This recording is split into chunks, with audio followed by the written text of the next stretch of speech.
Pensaron que terminaría como siempre, un titular, un cuerpo, un mensaje. No aquí, no esta vez.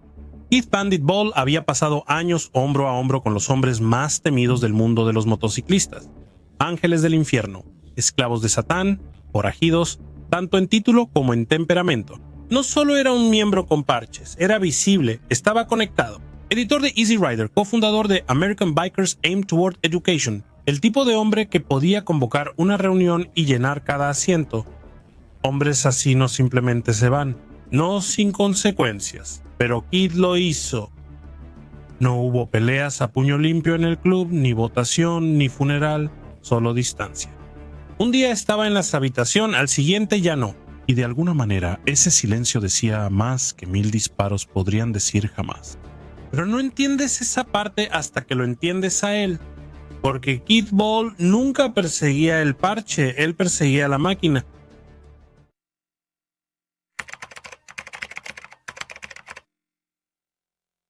Empezó de manera sencilla, no con cromo, no con ruido. Solo un chico tranquilo en el sur de California, de 14 años, mirando fijamente una Honda Super Cub usada. El vecino quería vender, Keith quería manejar, así de simple. Hasta que le preguntó a su papá. La respuesta fue corta, brutal. Y luego, cuando tenía 14 años, el chico de al lado estaba vendiendo su Honda 55 Super Cub. Fui con mi papá y le dije que pensaba comprar esto. Y él dijo, odio las motos y odio a los motociclistas. Luego contó cómo un tipo en una Triumph pasaba zumbando junto a su camión cada mañana camino al trabajo. Así que mi papá manejaba esta pequeña camioneta Datsun al trabajo todos los días. Trabajaba en los campos petroleros, administraba un taller de máquinas y siempre tomaba la misma ruta al ir y regresar del trabajo. Una vez él iba al trabajo manejando y un tipo pasó en motocicleta.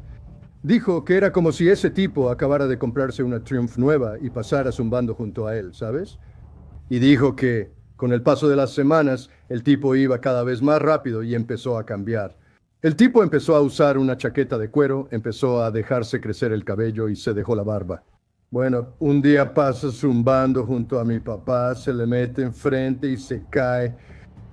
Así que mi papá se orilla y se baja de su pequeña camioneta Datsun. Se acerca y le pregunta, ¿estás bien? Él responde, sí, creo que sí. Él le dice, pues bien merecido lo tienes, hijo de puta. Así se sentía mi papá sobre los motociclistas y motos. Así fue como Keith inició en la vida de motociclista. Sin sermones, bendiciones, solo una regla. Estás por tu cuenta. Así que cuando fui con él me dijo, bueno, mi código es que no te voy a ayudar con una moto. No pagaré tu seguro ni te ayudaré con préstamos u otras cosas. Estás solo. Así que Keith hizo lo que la mayoría no hace. Igual compró la moto, pagó el seguro y aprendió por sí mismo. Desde ese punto, la historia deja de ser una rebelión y se vuelve una obsesión. A los 18 años, Keith se unió a la Marina, fue a Vietnam y pasó años en el ruido. Cuando regresó, todo se sentía diferente, excepto las motos. Esa primera moto solo la tuve por un poco de tiempo y luego me uní al servicio cuando tenía 18 años y me gradué de la preparatoria, fui a la escuela de electrónica y fui a Vietnam. Y compré una Sportster 69 nueva en 1969. Él consiguió una Sportster 69, alargó la parte delantera y modificó el cuadro. Luego vio una foto de sí mismo sobre ella. Este tipo enorme en una máquina que de repente parecía demasiado pequeña. Bueno, tengo una historia algo graciosa. Tenía una Sportster, la arreglé, extendí la parte delantera e hice más modificaciones. Mi esposa de entonces salió, yo en la moto, y ella me tomó una foto con una Polaroid pequeña. Entonces ella me dio la foto, la miré y dije, oh Dios mío. Dije, tengo que deshacerme de esto, ya sabes, es pequeña, sí. Lo hice de inmediato y luego compré una moto de policía de Long Beach del 66. Correcto, en una de esas. ¿Todavía era blanca y negra con todo el equipo o ya estaba toda desmantelada? No, ya estaba algo desmantelada y la habían pintado, pero todavía tenía el cambio en el tanque. No era para exhibición, era para la carretera. A partir de ahí empezó a comprar motos viejas de la policía de Los Ángeles, las desarmaba, las reconstruía en un garaje para un solo auto y las vendía una por una. Lo que le faltaba de dinero lo compensaba con precisión. Luego llegó Bob George, el tipo de mentor que no habla mucho pero te enseña todo. Y Bob George es el tipo que construyó el Easy Rider Streamliner. Y él me empezó a enseñarme cómo construir motores. Y aquí estoy como de 21 años o algo así. Y estoy llevando a mi hijo y a mi esposa a mi pequeño garaje para un solo auto. Y ya sabes, estoy tratando de reconstruir motores, ¿sabes? Así que empecé a hacer eso y reconstruí algunos motores. En poco tiempo, Keith no solo operaba máquinas, también las creaba. Y durante el proceso, también surgía algo más. No era un club, todavía no, pero sí una presencia, una voz. Y muy pronto llegaría más allá de los garajes y talleres, directo a las habitaciones más protegidas de la América fuera de la ley.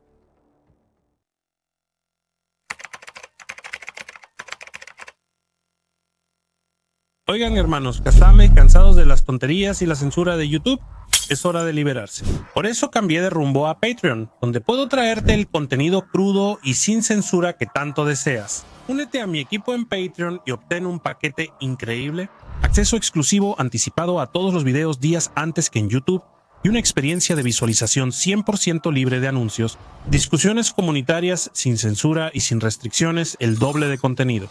2 videos increíbles cada semana. Acceso Very Important Person, interacción directa conmigo, su servidor, información exclusiva. Actualizaciones exclusivas del mundo biker que no encontrarás en ningún otro lugar. ¿Listo para unirte a la élite? Dale clic al enlace de Patreon ahora. Tu apoyo no solo nos mantiene, también impulsa una revolución de contenido sin censura. Únete ahora y desbloquea un mundo de beneficios exclusivos. Hay un tipo de hombre con el que el club no sabe qué hacer.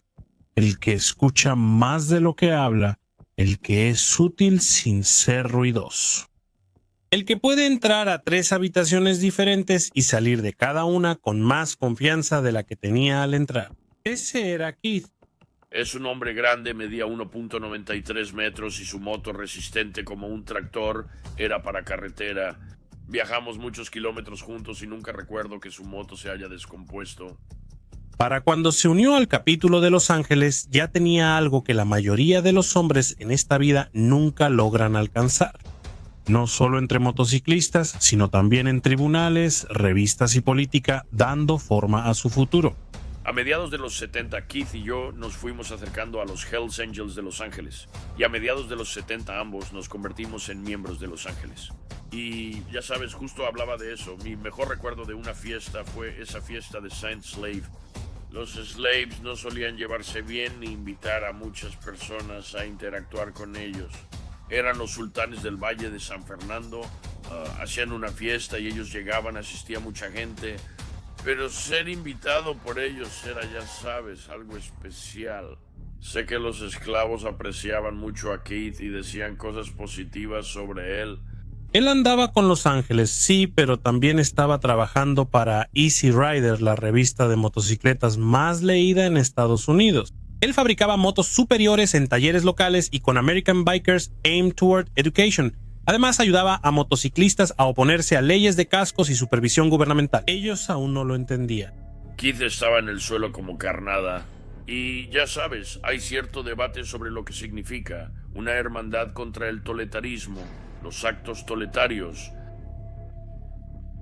motociclistas americanos hacia la educación. Ha ido cambiando con los años y tiene diferentes significados. Pero te voy a decir algo sobre Keith. Trabajó en la revista Easy Rider con Lou Kimsey y ayudó a iniciar Abate en 1972. Nunca se puso por encima del club, simplemente seguía adelante como alguien que no necesitaba pedir permiso. Y en el mundo de los forajidos eso pone nerviosa a la gente, no todos al mismo tiempo.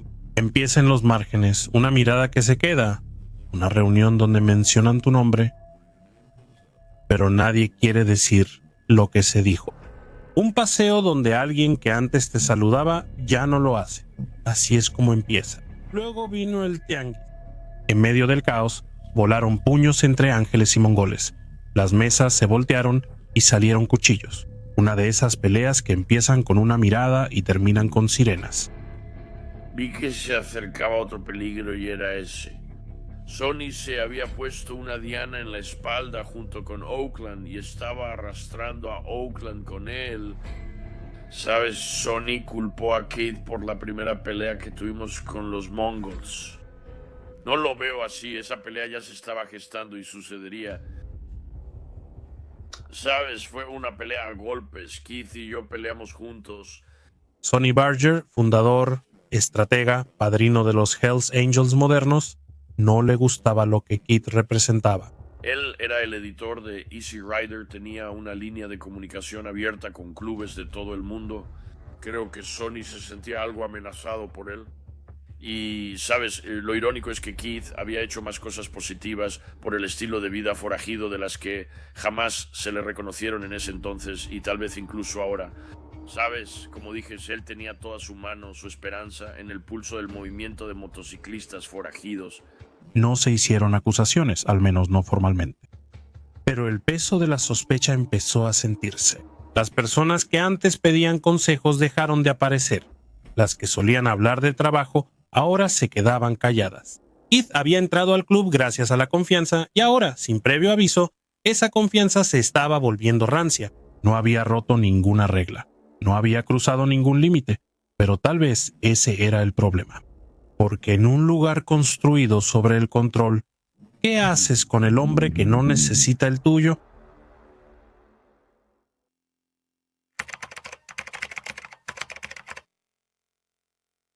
Él lo vio venir antes de que alguien dijera una palabra. No porque alguien le advirtiera y no porque temiera lo que le esperaba, sino porque Keith había pasado años en medio de todo. Y él sabía que cuando el centro empezaba a cambiar, la gente seguía sonriendo, seguía asintiendo, seguía llamándolo hermano. Pero el tono cambiaba. La energía en la habitación se movía medio paso hacia un lado. Nunca es obvio al principio, solo notas menos llamadas, conversaciones más cortas y la forma en que ciertos nombres ya no se mencionan a tu alrededor. Para entonces, él ya no usaba el parche diario. No por falta de respeto, solo por instinto. Pasaba más tiempo en el garaje ajustando motos de sal para Bonneville, escribiendo abogando por los derechos de los motociclistas en Washington, Distrito de Columbia, y rodando con una misión diferente. Y en ese espacio todo se aclaró. No tenía sentido aferrarse a algo que ya no encajaba, no porque se volviera en su contra, sino porque ahora se ajustaba de formas que antes no. Keith no necesitaba una confrontación para entenderlo. No necesitaba esperar a que se pusiera feo. Esa era la ventaja de estar centrado, de tener algo más allá del club. Él nunca dio un discurso, nunca envió un mensaje, simplemente un día no se presentó y luego tampoco al siguiente. Y así fue como terminó todo. Pero ya sabes, los celos de Sonny podían ser muy peligrosos a veces. Y sabes, a medida que empecé a ganar más y más notoriedad, hubo varias personas que me advirtieron. Sabes, no te hagas más grande que el propio Sonny porque a él no le gusta. Y ya sabes, junto con el viejo Johnny Keith, tuvimos una conversación privada y ya sabes, Keith se hizo a un lado. Tenía muchas responsabilidades en la revista. Nunca vi a Keith como alguien que huyera de algo. Y te diré que realmente me alegra que haya hecho lo que hizo, porque no sé qué habría pasado ya que Sonny seguía hablando mal de él.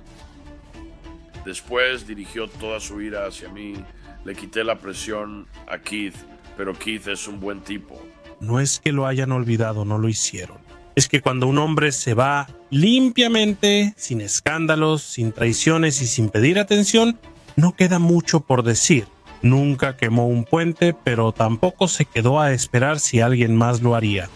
Y de alguna manera esa elección, la salida silenciosa, calculada y sin palabras, se convirtió en lo que nadie más había logrado. No porque fuera astuto, sino porque sabía cuándo una habitación dejaba de ser suya.